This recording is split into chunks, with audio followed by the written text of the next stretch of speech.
밖에 안 된 게 어떻게 아브라함보다 먼저 있었냐, 이제 이런 이야기를 하지만 예수님은 직접 영으로 아브라함이 나기 전부터 다윗이 내 주라고, 그리스도가 주라고 호칭할 때 그 그리스도로 역사하고 있었음을 보여주고 있는 것입니다.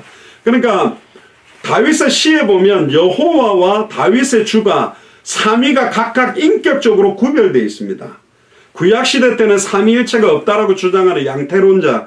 양태론자가 뭐냐면 제가 장영학 목사인데 저희 아버지 어머니한테 가면 아들이고 저희 가족들한테는 아빠가 된다. 그러니까 목사와 아들과 아빠, 그러니까 역할 분담을 하고 있다, 이렇게 표현하는 게 양태론입니다. 틀렸습니다. 이건 삼위일체가 아니에요. 그냥 제가 한 명이잖아요. 이 삼위라는 말은 three person in one이거든요. 세 인격체로 역사하지만 하나님은 한 분입니다. 그러니까 이게 이해는 안 돼요. 그러니까 아버지와 아들이 대화를 하고 성령의 이끌림을 예수님이 받고, 그런데 이분은 한 분이신 하나님이란 말이에요. 그러니까 이제 이거는 이해가 안 되는 거예요. 태양 본체가 여호와요, 빛이 성자 하나님이요, 따뜻한 열이 성령이다. 이것도 양태론입니다. 하나로부터 나온 것이지 서로 자체가 본질적으로는 달라요. 물과 얼음과 수증기, 이건 그냥 한계라니까. 그러니까 양태론자들이 굉장히 위험한 사상, 사과를 말하면 사과 껍데기가 있고 속살이 있고 씨가 있다. 그러니까 한 게 아니야. 아니요. 사과 씨하고 속살하고 껍데기가 본질적으로 달라요. 근데 서로가 교통이 또 안 돼요. 그러니까 삼신론도 아닙니다. 세신도 아니에요. 세 인격인데 그냥 한 분이신 하나님이라니까. 두 번째입니다. 기름 부음 받은 자라는 표현으로 구약 성경에 나옵니다. 시편 2장 1절에 3절에 보면 여호와와 기름 부음 받은 자가 구별돼서 말합니다. 사도행전 4장 25절에서 26절에 보면 주와 그의 그리스도로 구별됩니다. 시편 2장 1절에 3절에 보면 어찌하여 이방 나라들이 분노하며 민족들이 헛된 일을 꾸미는가, 세상 군왕들이 나서며 관원들이 서로 꾀하며 여호와와 그의 기름 부음 받은 자를 대적하며. 그러니까 벌써 시편 2편에 여호와와 그의 기름 부음 받은 자를 딱 구별해 놨습니다. 우리가 그들의 맹 것을 끊고 그의 결박을 벗어버리자 하는도다. 이 시편 구절은 사도행전에서도 많이 인용됩니다. 사도행전 4장 25절에 26절에 또 주의 종 우리 조상 다윗의 입을 통하여 성령으로 말씀하시기를 어찌하여 열방이 분노하며 족속들이 허사를 경영하였는고, 세상의 군왕들이 나서며 관리들이 함께 모여 주와 그의 그리스도를 대적하도다. 그러니까 여기서 주는 또 여호와 하나님입니다. 그의 그리스도 예수 그리스도입니다. 대적하도다. 그래서 다윗의 시편 가운데 성자 하나님 예수 그리스도께서 구약에 현현하셔서 역사하셨다라는 거 볼 수밖에 없는 장면들이 많다라는 거예요. 예, 우리 향담에 마이크가 켜져 있습니다. 신약과 구약을 모두 인정할 수밖에 없는 내용들이 사실은 되어 있습니다. 세 번째는 태초부터 계셨던 베들레헴에서 나실 분, 이렇게 표현되어 있습니다. 미가서 5장 2절에 보면 베들레헴 에브라다야 너는 유다 족속 중에 작을지라도 이스라엘을 다스릴 자가 내게서 내게로 나올 것이라 그의 근본은 상고의 태초니라. 그러니까 유다 족속에서 베들레헴에서 나실 분, 그의 근본은 태초라고 말하는 이분이 누구냐? 예수 그리스도를 말하는 겁니다. 그러니까 처음부터 그리스도 성자 하나님에 대해서 구약 성경은 말을 하고 있습니다. 마태복음 2장 6절에도 보면 또 유대 땅 베들레헴아 너는 유대 고을 중에 가장 작지 아니하도다. 내게서 한 다스리는 자가 나와서 내 백성 이스라엘의 목자가 되리라.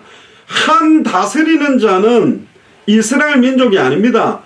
그리스도를 말하는 겁니다. 내 백성 이스라엘의 목자가 될 분이 누구냐? 바로 예수 그리스도다. 처음부터 구약시대 때부터 아담과 하와를 창조할 때부터 성부 하나님, 성자 하나님, 성령 하나님이 함께 우리가 우리의 형상을 따라 우리가 사람을 만들겠다라고 표현되어 있는 겁니다. 요한복음 1장 1절에도 보면 태초에 말씀이 계시니라 이 말씀이 하나님과 함께 계셨으니 이 말씀이 곧 하나님이다. 말씀이 눈에 보이게 육신을 입고 오신 분이 예수 그리스도요. 그 말씀대로 성령으로 지금은 우리 속에 계십니다. 할렐루야. 옆 사람한테 이야기하세요. 당신 속에 태초에 계셨던 말씀이 성령으로 함께 계십니다. 해보세요. 당신 속에 태초에 계셨던 말씀이 성령으로 함께 계십니다. 이 놀라운 은혜 아닙니까? 뭐 지난주 우리 금요 메시지 때도 하나님의 은혜라 그랬는데 일단 나를 살리셨다는 게 은혜입니다. 여러분들이 살았다는 게 우리에게 영원한 생명이 임했다라는 게 은혜죠. 나의 나 된 것은 하나님의 은혜라고 하는데요. 네 번째가 나와 그의 영을 보내셨느니라. 이사야 48장 16절에 보면 중요한 내용이 나옵니다. 너희는 내게 가까이 나와서 이것을 들어라. 내가 처음부터 비밀이 말하지 아니하였나니 그것이 있을 때부터 내가 거기 있었노라 하셨느니라. 이제는 주 여호와께서 나와 그의 영을 보내셨느니라. 여기 삼위일체가 나옵니다. 주 여호와께서 나와 그의 영을 보내셨느니라. 마태복음 28장 16절에 20절에 보면 아버지와 아들과 성령의 이름으로 한 세례를 주라. 삼위일체의 하나님이 완벽하게 묘사되어 있는 부분들이 많이 있어요.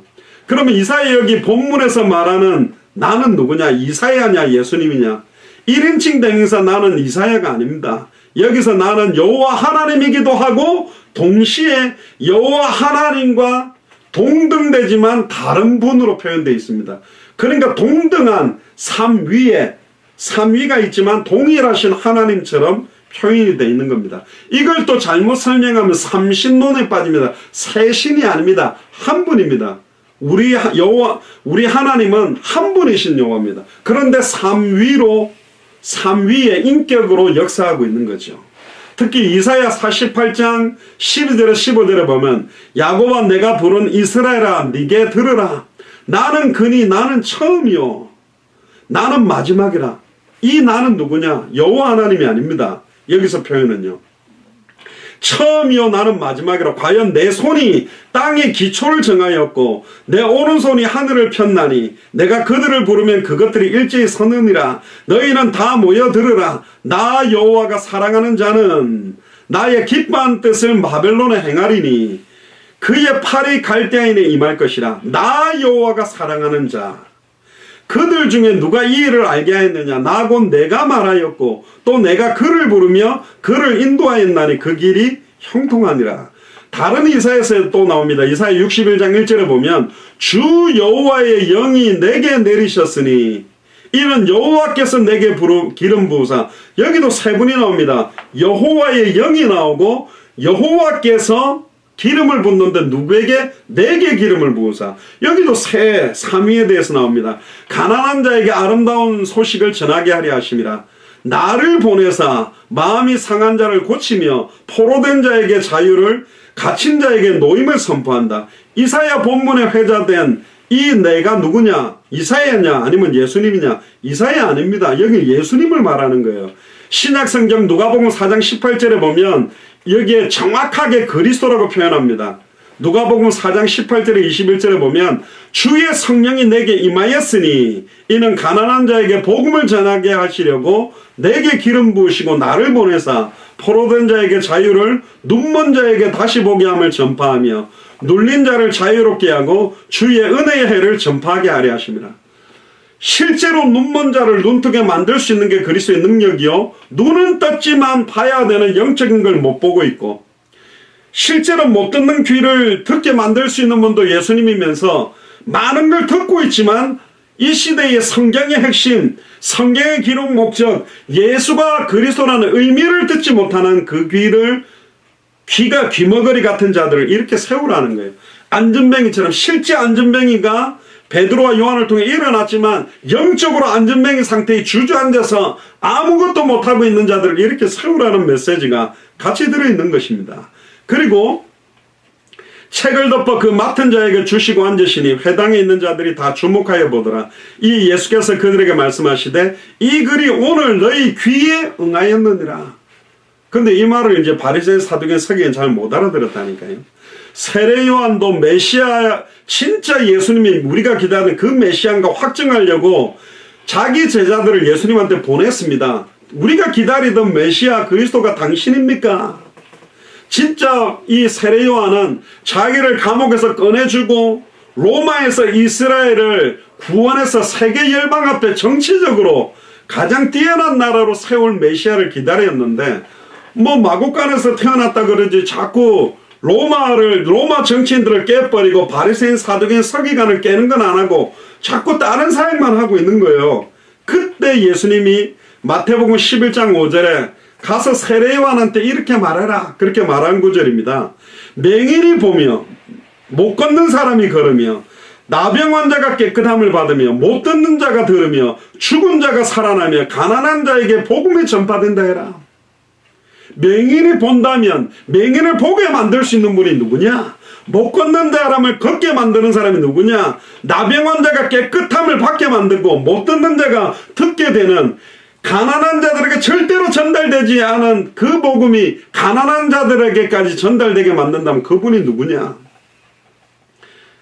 똑같이 두 가지 내용이 같이 있습니다. 육신적인 것과 영적인 것. 이 시대에 영적인 맹인이 많고 영적으로 못 걷는 사람이 많고 영적인 나병 환자가 많고 영적으로 못 듣는 귀머거리들이 너무 많은 거예요. 우리가 진짜 성경을 열고 읽으면서 이게 그래서 예수님이 그리스도구나, 그래서 성경 기록 목적이 요한복음 20장 31절에 오직 이것을 기록하면 너희로 예수께서 하나님의 아들 그리스도심을 믿게 하려고. 저도 옛날에 구약 성경에 아브라함의 믿음을 본받아라, 요셉의 믿음을 본받아라, 다윗의 믿음을 본받아라 설교를 많이 했던 사람입니다. 근데 예수를 그리스도로 알고 나니까 틀린 거예요. 요셉의 믿음을 본받아라는 말이 맞는 것 같지만 요셉이 바라봤던 메시아, 요셉이 승리할 수밖에 없었던 이유, 요셉이 왜 자기 뼈를 가나안 땅에 묻어달라고 했는가, 다윗이 바라봤던 그 주, 육체로는 썩임을 당치 않고 부활하고 승천할 걸 예언했던 다윗이 바라봤던 그 메시아가 결국은 남아야 되거든요. 엘리야도 사라지고 모세도 사라지고 마태복음 17장 1절에 8절에 오직 예수만 남았더라. 목사도 사라지고 장로로 사라지고 오직 예수님만 남는 교회, 오직 그리스도 이름만 찬송과 영광과 존귀를 받는 교회가 나와야 되거든. 지금 거꾸로 된 겁니다. 예수님도 사라지고 복음도 사라지고 오직 목사만 남았더라, 오직 장로만 남았더라, 이런 시대가 지금 된 겁니다. 성자 하나님 예수 그리스도께서도 미리 예언하고 기록하신 성경을 이루려고 오셨다고 말합니다. 왜 우리가 성경의 복음, 성경의 전도, 성경의 끝이라고 하느냐? 예수님도 구약 성경을 기록하게 만들었던 선지자들이 기록하게 해놓은 그 성경을 성취시키신 삶이 3년 6개월입니다. 그리고 십자가에서 다 이루었다라는 말은 단번에 영원히 하나님 만난 길을 이룬 참 선지자라는 의미도 있고, 짐승의 피가 아니라 자기의 피로 단 한 번에 과거 현재 미래 모든 죄와 저주를 해방시킨 참제사장의 의미도 있고, 사탄 마귀 귀신 사망 요소를 깨뜨리고 승리한 참된 왕이란 표현도 있으면서도 구약의 율법을 완전히 완성시키고 구약에 예언됐던 모든 것들을 성취할 수 있는 조건을 예수님이 다 이루신 거예요. 그래 놓고는 마태복음 24장 14절의 성취를 예수를 그리스도로 알고 믿고 영접하고 순종하는 자를 통해 완전히 완성시키는 겁니다.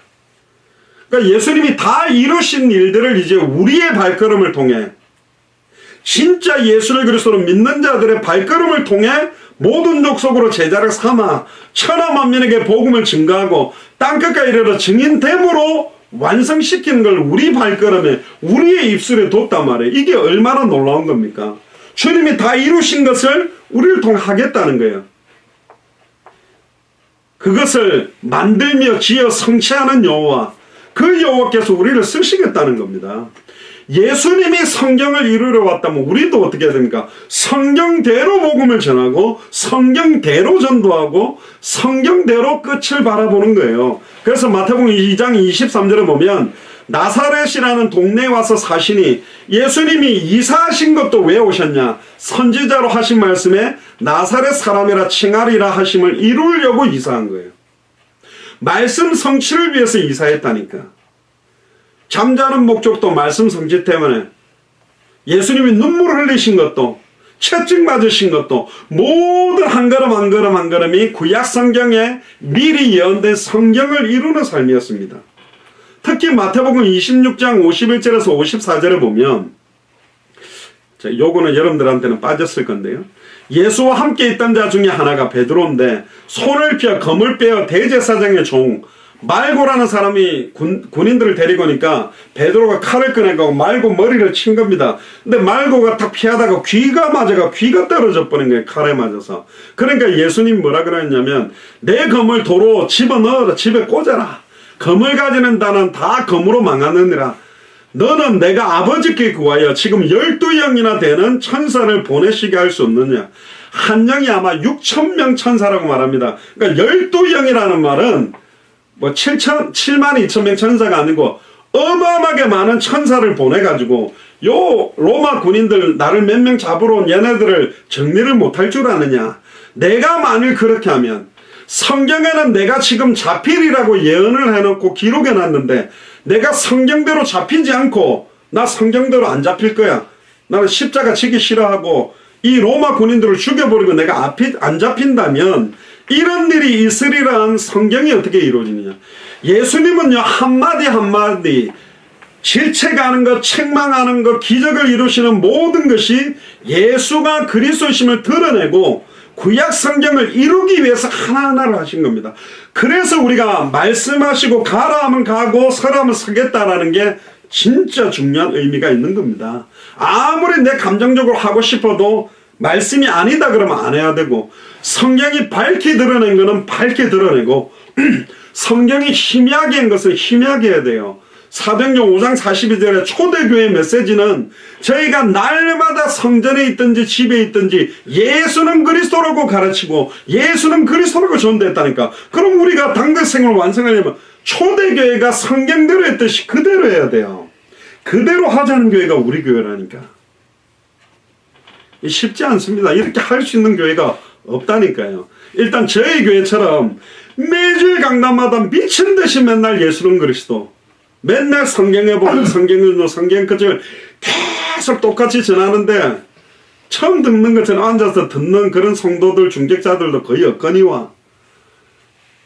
또 그래도 별소리 안 해요. 목사 보고 목사님 왜 맨날 예수는 그리스도라고 이 말만 하니까. 심지어 막 더 나아가서는 목사님이 어느 날 강단에서 예수가 그리스도는 소리 안 하는 순간 우리는 교회를 다 떠나가겠습니다. 뭐 그렇게 공갈 협박까지 하는 교회가 우리 교회거든요. 이런 교회가 없다니까. 다른 데는 아이고 목사님 예수는 그래도 한두 번 했으면 됐지.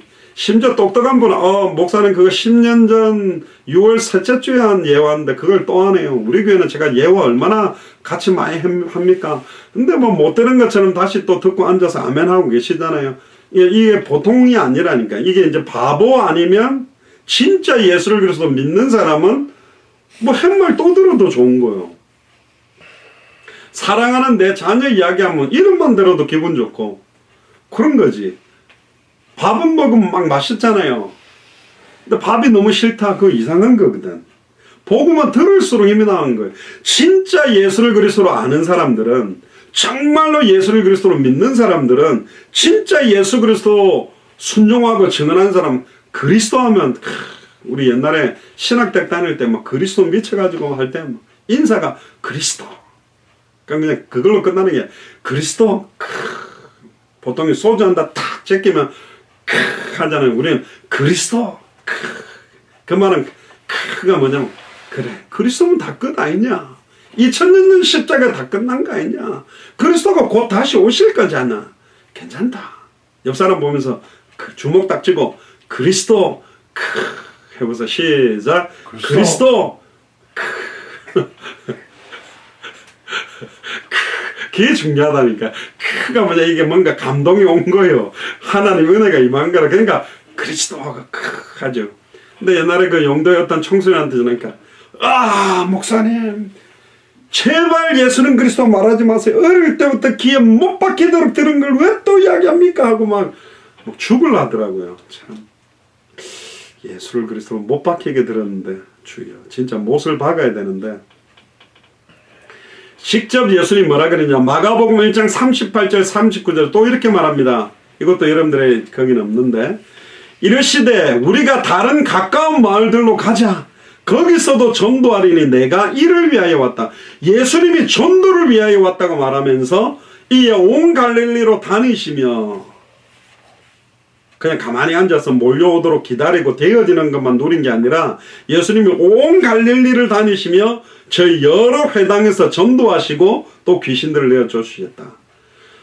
다른 가까운 마을들로 가자. 내가 거기서도 전도하니 내가 이를 위하여 전도 때문에, 생명운동 때문에, 예수님이 생명을 살렸고 예수님이 회당에서 말씀운동을 했고 예수님이 제자를 남겼다니까. 생명운동, 말씀운동, 제자운동은 해도 되고 안 해도 되고가 아니요, 예수를 그리스도 알고 믿는 자에게서 진짜 믿는 자들만 할 수 있는 축복 중에 축복인 겁니다.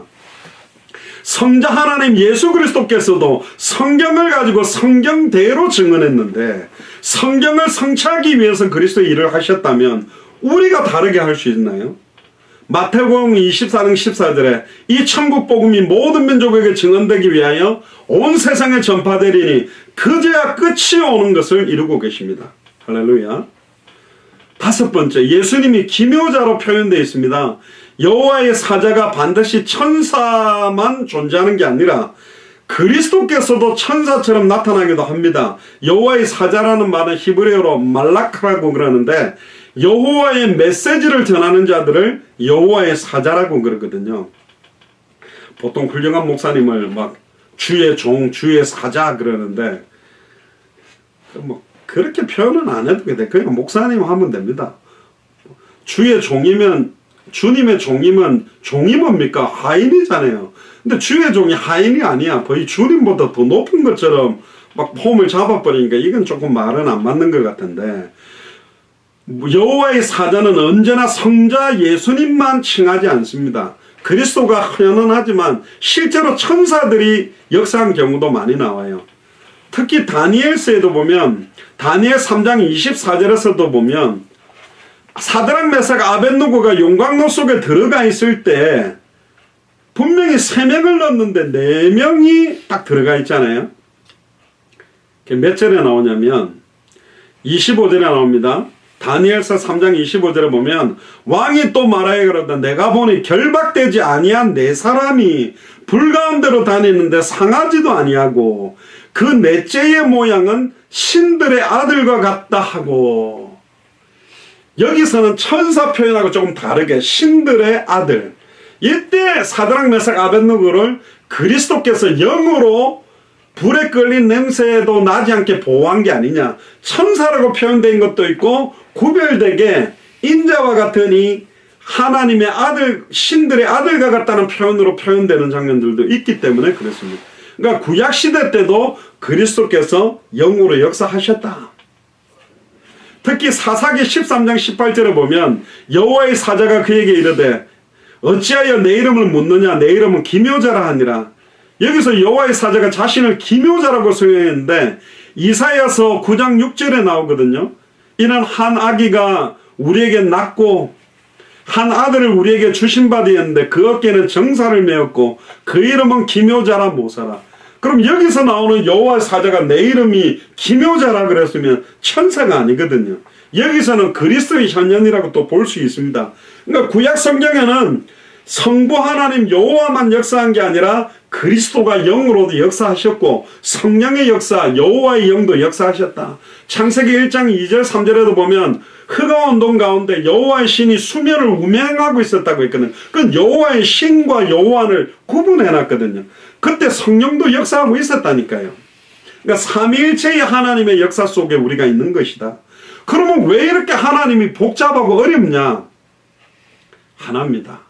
우리를 건지려고 하는 하나님의 공의와 하나님의 사랑을 100% 만족시키게 하려고 하니까 여호와 하나님, 성부 하나님의 역할, 구원을 계획하시고 성자 하나님 예수 그리스도께서 사람의 몸을 입고 오셔서 우리의 모든 죄와 저주를 해방시키고 사탄 마귀 귀신 사망무술을 박살내고 하나님을 만나게 하시고 그리고 정령 죽게 만들었어요. 하나님은 죽을 수가 없어요. 여호와 하나님은. 성령 하나님도 죽을 수가 없어요. 100% 하나님이면서 100% 사람의 몸을 입고 있는 예수 그리스도만이 우리를 대신해 죽을 수 있고, 이분이 부활하셔서 승리하게 만든 겁니다. 그러니까 삼위일체의 하나님은 우리를 사랑하고 우리를 구원하기 위한 하나님의 표현입니다. 진짜 신묘막측한 거예요. 그러니까 우리는 망해야 되는데 우리를 살리려고 하나님은 처음부터 그 계획을 갖고 계셨다. 그럼 아담과 하와가 범죄할 걸 알고 있었냐? 아담과 하와가 범죄하고 난 다음에 그 역할을 하셨냐? 근데 성경에 보면 창세기 1장 26절 28절에 보면 우리가 우리의 영상을 따라 우리가 사람을 만들고, 벌써 아담과 하와 창조 전부터 하나님은 삼위일체 하나님 역사하신 거라니까요. 이럴 수 이제 신학적으로 들어가면 조금 어려운 부분들이 생기지만 몰라요. 그 이상 우리 머리로 이해를 할 수가 없어요. 그래서 그 아이가 뭐냐? 이사야 9장 6절에 한 아기가 낳고 우리에게 낳다. 또 한 아들을 우리에게 주신 바. 이 한 아들은 이스라엘이 아닙니다. 이 한 아들은 이사야도 아니요. 이 한 아들은 아브라함도 아니요. 다윗도 아니요. 한 아들은 바로 예수 그리스도입니다. 그 어깨에는 정사를 메었고 그 이름이 기묘자라 모사라 전능하신 하나님이라 영존하시는 아버지라. 심지어 그 아기의 이름이 뭐냐? 전능하신 하나님이래요. 그러니까 그 아기와 여호와 하나님을 거의 동등하게 또 여기는 표현합니다. 심지어 아들인데, 하나님의 아들이 성자 하나님 예수 그리스도인데 영존하신 아버지의 칭호를 아들에게 줍니다. 평강의 왕이다. 그러니까 어떤 표현에서는 하나님 여호와 하나님과 성자 하나님을 인격적으로 구분하지만 동등되게 표현하게도 구약이 성경을 합니다. 그러니까 한 분이신 하나님인데 삼위가 있다는 거예요. 굉장히 어려운 역할입니다. 삼위일체를 완벽하게 설명할 수 있는 조직신학자나 목사는 없어요. 이건 하나님의 은혜로, 그러니까 이해는 안 되는데 믿어지는 거예요. 그게 은혜인 겁니다. 예수님이 아버지와 동일한 인격이라는 내용이 아니라 동일 본질이라는 내용. 동일한 인격이라면 그러니까 십자가에 죽은 게 그러면 여호와 하나님이 죽은 거냐? 아닙니다. 여호와는 죽을 수가 없어요. 성자 하나님 예수 그리스도가 죽은 거라니까. 그러니까 여호와가 죽는다 말이 안 되잖아요. 여호와는 죽음이 없는데 영이신데, 근데 100% 사람의 몸을 입고 있는 예수 그리스도께서 죽으신 겁니다. 여섯 번째는 그리스도를 스스로 있는 자라고 말합니다. I am who I am, I am I 이렇게도 표현하는데, 출애굽기 3장 14절에 보면 하나님이 모세에게 이르시되 나는 스스로 있는 자다. 여기 스스로 있는 자가 어디 있습니까? 또 이르시되 너는 이스라엘 자손에게 이같이 이르기를 스스로 있는 자가 나를 너에게 보내셨다 해라. 그러니까 하나님은 모세에게 자기의 이름이 I am, 나는 나다, I am I. 여호와라는 명칭은 하야라는 비동사 어원에서 왔다고 신학자들도 말하는데, 예수님이 또 이렇게 말합니다. 요한복음 8장 58절에 예수께서 이르시되 진실로 진실로 너에게 이르노니 아브라함이 나기 전부터 내가 있느니라. 내가 있느니라는 표현을 영어 성경에 보면 I am 그랬습니다. 만약에 예수님이 아브라함보다 그 전부터 선지하셨다라면, 선지하고 계시다면 I am이 아니라 I was라고, 나는 있었다 이렇게 해야 되는데 나는 나다, 나는 있다. 그건 뭐냐? 현재 동사를 왜 썼냐? 예수 그리스도는 시간을 초월해서 존재하신다. 영원 전부터 영원까지 존재하고 역사하는 분이다. 그러니까 예수님의 신성은 여호와 하나님과 동등한 능력을 함께 갖고 있는 겁니다. 예수님이 심판주가 된다는 말은 창조주기 때문에 심판주까지 되시는 거예요. 그러니까 완전한 하나님의 능력을 동등하게 갖고 계시는 하나님이라니까. 근데 그분이 이제는 성령으로 우리 안에 계시답니다. 우리를 사용하시겠답니다. 구약시대 때는 특별한 선지자, 제사장, 왕에게 기름을 부어서 사용했지만 우리가 예배전 찬양에 불렸던 것처럼 요엘서 2장 28절에 말세 때는 모든 육체에다가 성령을 물붓듯이 부어주겠다. 남종이나 여종이나 어린아이나 늙은이나 IQ가 100 이하나 100 이상이나 집이 있든 집 없든 월세에 살든 초등학교도 졸업 못했든 박사학위가 10개든 관계없이 내가 성령을 물붓듯이 부어주겠다. 환상을 보며 꿈을 꾸며 예언을 말할 것이다. 무슨 환상입니까? 모든 족속에게 이 복음이 증거되고 천하 만민이 복음을 듣게 되고 땅끝까지 이르러 마라나타를 외치게 되는 그 환상, 그 꿈, 그 예언. 할렐루야. 이미 우리는 가졌다니까. 제가 늘 답답은 이미 답 나온 건데, 이미 해답은 다 결론 나온 건데, 우리 인생 해답, 예술과 그리스도는 성경의 복음, 우리가 받아야 될 응답, 예수님의 전도와 사도행전 그들의 전도, 우리 인생의 결론이 뭐냐? 다시 오실 그리스도 끝을 바라보고 사는 거예요. 뭐 더 있습니까? 신앙생활 뭐가 그래 복잡합니까? 뭐가 그래 시달리고 있습니까? 선명한 건데. 그래서 우리에게 생명운동, 말씀운동, 제자운동이 너무너무 소중한 거라니까요. 아니, 목사님 복음은 좋은데 전도는 부담돼요. 아니라는 게 틀린 말이니까. 진짜 복음이 좋으면 이걸 말할 정도는 견딜 수 없으면 말하게 되는 거예요. 수가성 운물가의 여인이 남편이 다섯이라 부끄러워서 다 낮잠 자는 시간에 물 들어왔다가 예수님 만나고 동네 사람을 다 깨워버린 겁니다. 그게 막 억지로 하는 게 아니라니까 막 말해주고 싶은 거예요. 재밌는 거 보고 나면. 재밌는 프로그램만 보면 막 이거 한번 봐봐라. 그 요즘 뭡니까 한국 영화 그 기생충이라는 영화가 뭐 아카데미 오스카상 뭐 이게 4개나 받아가 지금 난린데요. 진짜 많이 본 것 같아요. 제가 미국 사람들 지금 계속 만나고 복음도 전하고 대화하는데 많이 봤대요. 그럼 진짜 잘 만들었다고 되게 뭐 그러더라고요. 패러사이트 이래가 기생충 몸에부터가 막 빨아먹는 거죠. 못 사는 사람들이 막 잘 사는 사람 붙어가지고 막 이렇게 어떻게 뜯어가는지. 그래서 제가 미국 사람들한테 그랬어요. 내가 고등학교 때는 잘 몰랐다. 제가 중고등학교 때 유명했던 예쁜 여자 미국 배우들이 뭐 브룩실즈, 소피 마르소 이런 여자들 아닙니까? 그렇게 예쁜 20대 여자들 왜 60, 70, 80 먹은 나이 많은 할아버지들하고 결혼하는지 나 이해가 안 된다. 왜 잘생기고 젊은 배우들하고 결혼하는지 저 나이 많은 사람 결혼할까? 이제 세상을 알게 되면서 결국은 돈 사랑이구나. 그런 돈 많은 재벌 할아버지라고 좀 살아주면 한 1, 2년 살아줬다가 이혼하면 위자료가 재산의 30% 40%만 받으면 100억 갖고 있다면 30억 40억이 자기 재산 돼버리니까. 그러니까 이혼 한 3번만 하면 재벌이 되는 거예요. 신분 상승을 위해. 뭐 다른 쪽으로 좀 갔습니다만은 결국은 예수님은 하나님과 동일하게 자기 자신, 그러니까 예수님이 십자가 달려 죽었다는 것은 여호와 하나님의 죽음과고 동일한 겁니다. 사실은 자기 자신을 우리에게 주신 거라니까요. 특히 아브라함을 찾았던 세 사람이 나옵니다. 요한복음 1장에 보면 하나님 품 안에 계신 독생하신 하나님이다. 하나님과 함께 계신 하나님이라고 말하거든요. 요한일서 5장 마지막 때 들어보면 그는 참 하나님이시라고 나옵니다. 그러니까 결국 예수님은 하나님이십니다. 보통 사람이라는 포커스, 하나님의 아들이라 그러니까 좀 열등한 요소로 자꾸 보는데 아닙니다. 동일한 성부, 성자, 성령은 본질적으로 하나이시기 때문에 그 능력과 권능이 엄청납니다. 그분이 지금 우리 안에 계시는 겁니다. 우리를 사용하시겠다는 거예요. 아브라함을 찾아왔던 세 사람, 어떤 사람들은 이걸 가지고 이 세 사람을 삼위일체 하나님이라고 해석하기도 합니다. 초대교회 교부가 누구냐면 12제자의 바로 직계 제자들을 교부라고 하는데 클레멘트라든가 또 누굽니까? 하여튼 그런 사람들. 근데 교부들도 이 세 사람을 성부, 성자, 성령이 아브라함한테 오셨다 이렇게 설교를 한 적도 있는데 이건 무리수가 많습니다.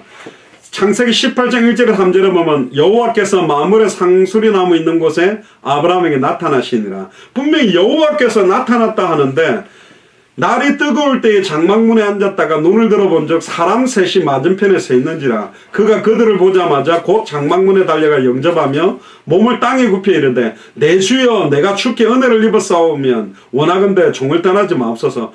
분명히 아브라함을 찾아온 사람이 여호와라고 성경에 쓰여 있거든요. 창세기 18장 20절에 23절에도 소돔과 고모라 땅에 죄악이 심해서 이제 내가 내려가겠다. 하나님이 어떤 내려오셨다 이런 표현도 좀 있어요. 그래서 어떤 분은 이게 이제 그 성부, 성자, 성령이라는데 그 무리수가 많습니다. 왜냐하면 소돔과 고모라 땅에는 두 천사가 방문했다고도 나오기 때문에 그렇습니다. 창세기 18장 33절에 19장 2절에도 보면 그 두 천사라고도 나오고 히브리서 13장 2절에도 부지 중에 천사를 대접한 이가 있었다라고 나오기 때문에 이거는 성부, 성자, 성령이라기보다는 성부 하나님의 권위, 성부 하나님의 권위를 갖고 있는 천사라고 봐야 되는 겁니다. 만약에 이스라엘 사람이 성부, 성자, 성령이 몸을 입었다면 성령이 육체를 입었고 여호와가 육체를 입었고 성자 하나님이 마리아 몸에 나시기 전에 성육신을 먼저 입었다는 말인데 그거는 말이 안 되는 겁니다. 그러니까 이제 너무 그걸 알레고리 해석이란다. 억지로 모든 걸 끼워 맞추는 해석을 해서 그리스도를 강조하려고 해도 무리수가 분명히 있어요. 그래서 다시 이사야 6장으로 다시 돌아와 봅시다.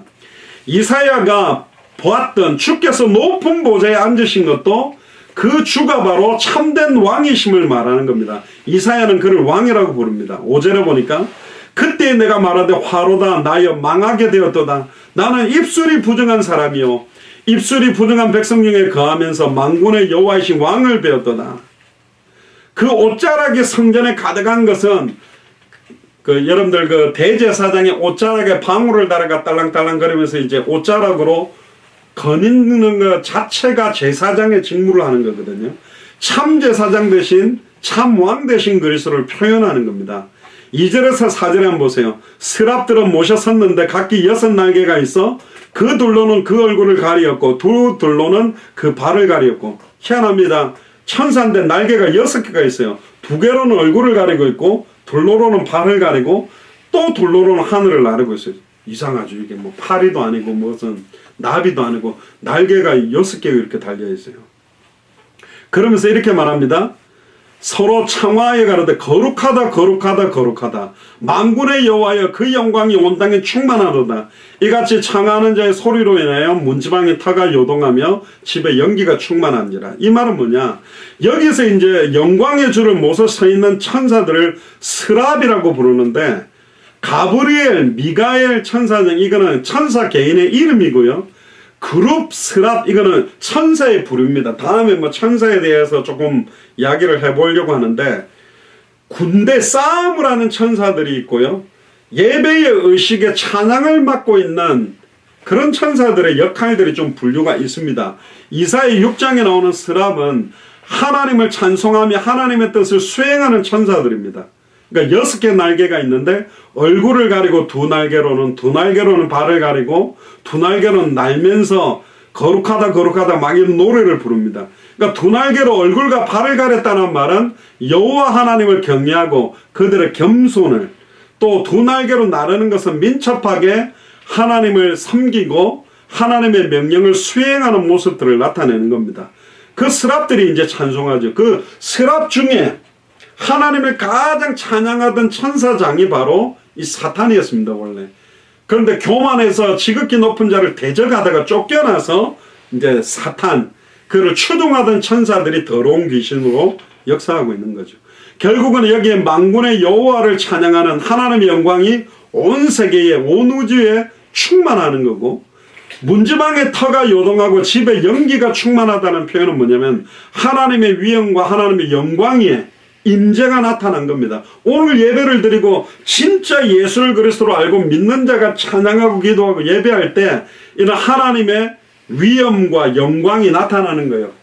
바울과 실라가 찬양할 때 옥토가 흔들리고 닫혔던 모든 문이 열리는 것처럼 오늘 예배를 우리는 여기서 드리지만 시공간을 초월해서 주님이 닫혔던 모든 문들을 열어놓으실 줄로 믿습니다. 할렐루야.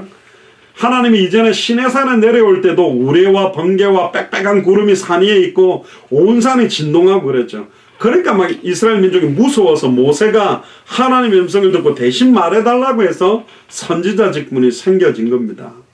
이 이사야는 우시아가 범죄해가지고 죽어가는 걸 옆에 끝까지 봤습니다. 아무리 하나님의 큰 축복을 줘도 절대로 교만하면 안 되겠구나. 하나님을 대적하면 안 되겠구나. 5절에 한번 보세요. 그때 내가 말하되 화로다 나여 망하게 되었도다. 나는 입술이 부정한 사람이요 입술이 부정한 백성 중에 거하면서 만군의 여호와이신 왕을 배웠다. 이사야가 하나님의 거룩하심을 보니까 하나님이 너무 거룩하니까 나의 추악하고 더럽고 제약된 게 막 다 드러난 거예요. 특히 나의 입술의 더러움을 깨닫고 고백합니다. 사람의 말은 그의 인격이 나타나죠. 선한 사람은 선한 말을 하고 악한 사람은 악한 말을 합니다. 저도 고등학교 때까지 고신측에 자라가 욕하는 거 되게 이렇게 못하고 이렇게 군대 갔는데, 와, 군대 갔더니 막 구보를 하면서 욕 노래를 부르는데요.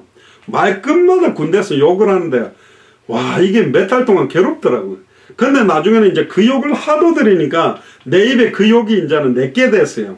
성경의 복음이 나의 복음 되듯이 군대 욕이 나의 욕이 돼가지고 막 욕을 갖다가요, 진짜 맛깔나게 독하게 강하게 내뱉으면요, 막 스트레스로 팍팍 풀리고 막 엄청 막 그 짜릿함이 있습니다. 욕을 막 엄청 직살나게 해버리면. 그런데요, 이 죄인들의 특징이 뭐냐? 악한 말을 너무나 쉽게 아무 생각에 내뱉어 버리는 겁니다. 막 이게 표현되는 거예요. 근데요, 진짜 예수를 그리스도로 믿는 사람들이 인격이 변하면 말도 바뀌는 겁니다. 골로새 4장 6절에 보면 너희 말을 항상 은혜 가운데 소금으로 고르게 한것 같이 하라. 그래야면 각 사람에게 마땅히 대답할 것을 알리라.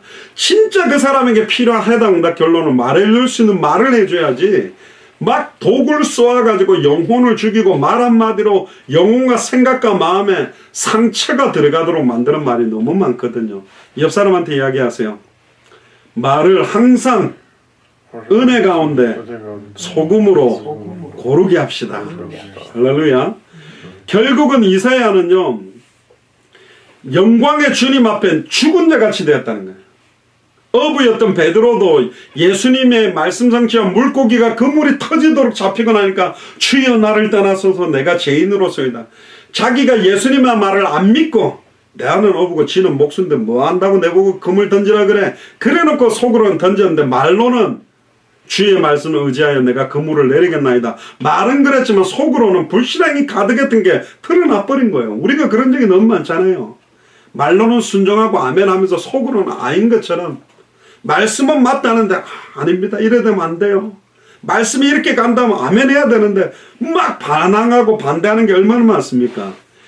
계시록 1장 17절에도 사도 요한은 예수 그리스도의 신적인 영광을 보았을 때 그 발에 엎드려 죽은 자 같이 됐다. 하물며 베드로나 사도 요한도 그렇다면 우리는 엎드려서 완전 죽은 거지. 우리가 어떻게 감히 눈을 쳐들고 나가겠습니까? 6절 7절에 보세요. 때에 그 서랍의 하나가 화저로 단에서 취한 바 핀 숯을 손에 가지고 내게로 날아와서 그것을 내 입에 대며 가로되. 화저로 단에서 핀 숯, 그러니까 숯불이 붉은 숯을 가지고 입에다 팍 대어버린 거예요. 입이 어떻게 됐어요? 입을 지지는 거잖아요. 휘 하고 타겠죠. 그럼 뭐라 그럽니까? 이것이 네 입에 닿았으니 네 악이 제하여졌고 네 죄가 사하여졌는가. 이 말은 예레미야 1장 4절에서 12절에 나오는 내 말을 네 입에 주었다는 것 똑같습니다. 이제는 너무너무 죽은 자같이 추악하고 더럽지만 우리의 입에 땅에 말 한마디가 떨어지지 아니하고 성취될 복음을 저와 여러분들의 입에 두시겠다는 거거든요.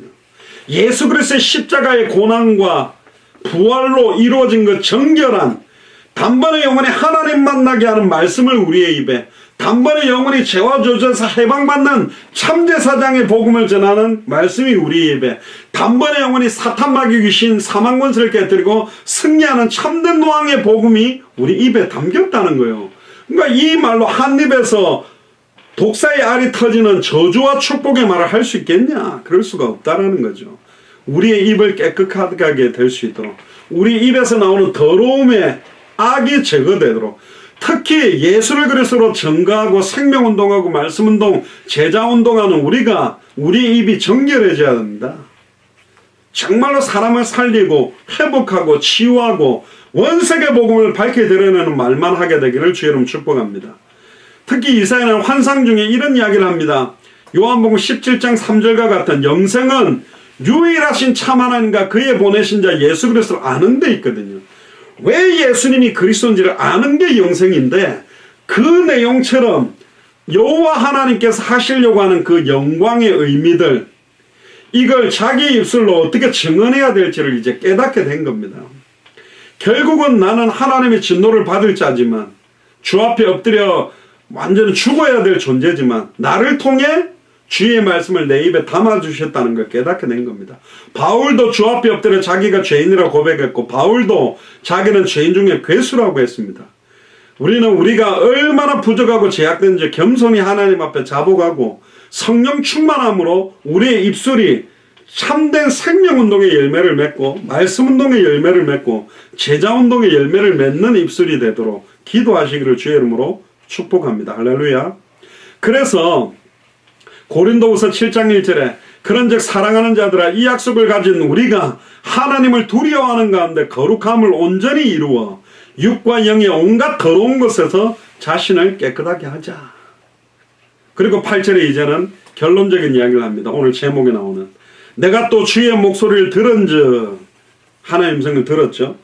내가 누구를 보내며 누가 우리를 위하여 갈까? 지금 200개 나라 2000개가 넘는 미전도 부족 국가에 우리가 살고 있는 지역에 누구든지 주의 이름 부르면 구원받는데 전하는 자가 없으니 듣지를 못하고 듣지를 못하니 믿지를 못하고 믿지를 못하니까 주의 이름을 못 부르는데 내가 도대체 누구를 보내야 될까? 누가 우리를 위하여 갈까? 여기서도 우리라고 표현됐습니다. 성부, 성자, 성령이 나오는 거죠. 그때에 이사야가 이야기합니다. 내가 가로되 내가 여기 있나이다 나를 보냈어. 이거는 이사야를 통해서는 말했지만 성부 하나님을 통해서 성자 예수 그리스도께서 이 땅에 오실 때도 나 자신이 온전히 그는 근본 하나님의 본체시지만 동등됨을 취할 것으로 여기지 않고 사람의 몸을 입고 오신 표현도 여기에 이중적으로 오버랩이 되어 있는 거죠. 예수님이 죽기까지 복종하시면서 우리에게 오신 겁니다. 그래서 이사야는 환상 중에 하나님의 영광을 보았고 나 자신이 얼마나 추하고 내 입술이 얼마나 부정한지를 깨달았고 그러나 천사를 통해 제단의 숯불로 내 입을 정결케 만들었기 때문에 이제는 내가 담대히 이 복음을 전해야 된다. 그것을 결단하게 된 겁니다. 하나님께서는 구약 성경을 가지고 계속 이런 이야기를 합니다. 누가 나를 위해 갈고? 하나님은 하나님의 일을 하기 위해서는 반드시 사람을 사용하십니다. 하나님은 말씀을 주시고 그 말씀을 나의 약속을 붙잡은 자를 사용해서 이루십니다. 아무리 그 사람이 천하고 미련하고 가진 것들이 없다 할지라도 진짜로 하나님의 일을 성취하는데 내 남은 인생을 드리기로 결단하고 헌신할 수 있는 사람, 그것도 우리가 그걸 하겠다가 아니라 금요 메시지처럼 너희가 나를 택한 것이 아니고 우리를 처음부터 아시고 우리를 지명해서 불러서 우리를 쓰시겠다고 말씀하시는 겁니다. 옆 사람한테 이야기하세요. 하나님이 당신을 쓰시겠답니다. 그런데 이건 영광스러우면서도 굉장히 어렵고 좁은 길이고 엄청난 고난의 길입니다. 환영받는 길도 아닙니다. 막 많이 인정받는 길도 아닙니다. 외로울 길일 수도 있고 정말로 어려울 수도 있는 길입니다. 그런데도 이사야는 내가 여기 있나이다. 나를 보내소서. 따라해보세요. 내가 여기 있나이다. 나를 보내소서. 다시 한 번 더요. 내가 여기 있나이다. 나를 보내소서. 어떻게 이런 용기가 났습니까? 결국은 천사를 통해 그 숯불로 내 입을 정결케 하고 죄악을 사했기 때문에 2000년 전 십자가 부활로 우리를 단번에 영원히 하나님 만나게 하고 죄와 저주에 해방받고 사단의 권세를 깨뜨리고 승리케 했기 때문에, 그래서 9절에 10절에 여호와 하나님이 또 이렇게 말합니다. 가서 이 백성에 이르기를 너희가 듣기는 들어도 깨닫지 못할 것이요 보기는 보아도 알지 못하리라 하여 이 백성의 마음으로 둔하게 하며 그 귀가 막히고 눈을 감기게 하라. 염려컨대 그들이 눈으로 보고 귀로 듣고 마음으로 깨닫고 다시 돌아와 고침을 받을까 하노라. 굉장히 슬프고 이상한 말입니다. 말이 안 되잖아요. 예수님이 이걸 표현했어요. 예수님이 메시지를 하는데 자꾸 비유로 어렵게 메시지를 하니까 제자들이 예수님 왜 자꾸 비유로 어렵게 말합니까? 쉽게 좀 풀어주세요. 그러니까 예수님이 아니다. 아무나 내 말을 듣고 들어와서 하나님을 만나버리고 죄와 저주에서 해방받고 사탄 사망 권세에 깨뜨리고 승리할까봐 아무나 못 알아듣게 하기 위해서 나는 비유로 말한다. 그렇게 했어요. 그러면 거꾸로 돌려보면 영생주식으로 작정된 자들은 아무리 어렵게 말해도 성령이 가르치고 깨닫게 하고 생각나게 해서 깨달아지게 만든다라는 겁니다. 우리는 어떻게 하면 쉽게 복음을 전해줄까? 그래서 막 어린아이에게 가르쳐 쉽게 이화를 들려고 하지만 그렇게 해도 못 알아듣습니다. 이것은 사람에게 받는 것도 아니요, 배우는 것도 아니요, 오직 예수 그리스도의 계시로 아는 것이기 때문에. 그래서 우리는 합당한 자, 평안을 받을 자, 옥토, 우리가 그들을 깨서 바꾸는 게 아니라 정확한 복음만 전하면 깨닫는 자들이 누군지 그거를 찾는 것입니다. 결국 인간 스스로 영적으로 죽은 상태고 부패되어서 하나님의 은혜가 아니면 깨닫지도 못하고 회개하지도 못하고 하나님께 돌아오지도 못하고 그의 진리를 믿을 수도 없고 참된 의와 참된 선을 행할 수도 없습니다. 그러니까 저와 여러분들이 받은 구원은 전적으로 하나님이 값없이 주신 하나님의 은혜입니다. 골로새서 1장 26절, 이 비밀은 만세와 만대로부터 오므로 감추었던 것인데 이제는 그의 성도들에게 나타났다. 아무나 깨달을 수 없는 비밀 중에 비밀을 깨닫는 것입니다. 그게 성경의 복음이요. 요한복음 6장 44절에 나를 보내신 아버지께서 이끌지 아니하면 아무라도 내게 올 수 없으며 오는 그를 내가 마지막 날에 살리겠다. 사도행전 11장 18절에 저희가 이 말을 듣고 잠잠하여 하나님께 영광을 돌려가로되 그러면 하나님께서 이방인에게도 생명 없는 회개를 주셨다. 이방인이라서 못 깨닫는 것도 아니고 유다인이라서 다 깨닫는 것도 아닙니다. 사도행전 16장 14절에 두아디라 성의 자주장서로서 하나님을 공경하는 루디아라는 한 여자가 들었는데 주께서 그 마음을 열어 바울의 말을 청종케 했기 때문에 깨달은 겁니다. 로마서 9장 16절 18절에 그런즉 원하는 자로 말미암음도 아니요 다른 박제라는 자로 말미암음도 아니요 오직 긍휼히 여기시는 하나님으로 말미암음이다. 그런즉 하나님께서 하고자 하시는 자를 긍휼히 여기시고자 하고자 하시는 자를 강팍케 한다. 강팍한 자는 강팍하게 진짜 긍휼하게 하나님의 은혜를 사모하는 자에게는 그 사모함을 준다는 거죠. 구원은 전적인 하나님의 은혜입니다. 결론입니다. 11절에 13절에 내가 가로되 주여 어느 때까지이니까 대답하시되 성읍들은 황폐하여 거민이 없으며 가옥들에는 사람이 없고 이 토지가 전폐하게 되며 사람들이 여호와께 멀리 옮겨와서 이 땅 가운데 패한 곳이 많을 때까지니라. 그러니까 겉으로는 완전히 망할 때까지입니다. 그러나 그 중에 10분의 1이 오히려 남아있을지라도 이것도 삼키움가 될 것이나 10분의 1이 남았는데 그것도 다 삼키우게 된대요. 우리 후대를 보세요. 진짜 이 성경의 복음 전도 끝에 우리보다도 더 한 맺히게 들어오는 후대들이 너무 없어요. 이게 삼키움 받아서 그렇다니까. 그러나 밤나무 상수리나무가 배임을 당하여도 그 그루터기는 남아있는 것 같이 거룩한 씨가 이 땅에 그루터기니라. 그럼 거룩한 씨가 누굽니까? 우리의 후손입니까? 거룩한 씨의 실체는 예수 그리스도입니다. 그 예수를 진짜 나의 그리스도로 알고 믿고 순종하고 증언하는 자들이 이 땅의 그루터기다. 예레미야도 41년간 사역했지만 유다가 망했습니다. 예루살렘 성에 의인한 사람이 없어. 예레미야 5장 1절에 너희는 예루살렘 거리로 빨리 왕래하며 그 넓은 거리로 찾아보고 알라. 너희가 만일 공의를 행하며 진리를 구하는 자 한 사람이라도 찾으면 내가 이 성을 사하리나. 한 명이 없어가 망한 겁니다. 이 시대가. 지금은 더 악해졌다니까. 한 명도 없는 성읍이 너무 많은 시대가 되어버린 겁니다. 결국 사도 바울은 마지막 시대에 많은 사람이 자기 사욕을 쫓을 스승을 많이 두고 허탄한 이야기를 쫓을 자가 많다. 그래서 전도자들은 반드시 고난을 각오하고 전도자의 직무를 다해야 된다. 결국은 이사야서를 통해서 이 땅의 거룩한 씨가 바로 메시아 그리스도, 그리고는 남은 자, 남겨둔 자들이 있다는 겁니다.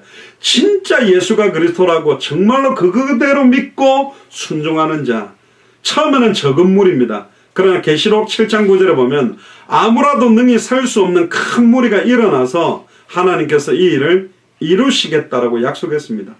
결국은 그 표는 예수를 그리스도로 믿는 믿음, 예수 그리스도의 말씀에 대한 순종, 예수 그리스도의 제자들의 거룩한 삶의 모습으로 나타납니다. 그 삶은 생명운동으로, 그 삶은 말씀운동으로, 그 삶은 제자운동으로 일어나는 겁니다. 오늘 여러분들에게 제 입을 통해 하나님이 전달하라고 합니다. 내가 누구를 보내며 누가 우리를 위하여 갈고? 대답해 보세요. 시작. 내가 여기 있나이다. 나를 보내소서. 200개 나라와 2000개가 넘는 미전도 부족 국가로 나를 보내달라고 정말로 기도하시고 마태복음 24장 14절의 성취의 최고의 축복의 증인이 되기를 주님 축복합니다. 기도하겠습니다. 주는 그리스도시요 살아계신 하나님의 아들이시나이다. 내가 여기 있나이다. 나를 보내소서라고 고백했던 이사야의 고백이 우리의 고백이 되게 하시니 감사합니다. 200개의 나라를 놓고 2000개가 넘는 미전도 부족 국가를 놓고 다시 한 번 더 우리의 영혼과 생각과 마음을 재정비하는 축복의 한 주간이 되도록 만민을 위하여 길을 드는 출발점이 되는 한 주간이 되도록 축복하여 주옵소서. 감사를 드리며 승리하신 주 예수 그리스도 이름으로 기도드리옵나이다. 아멘.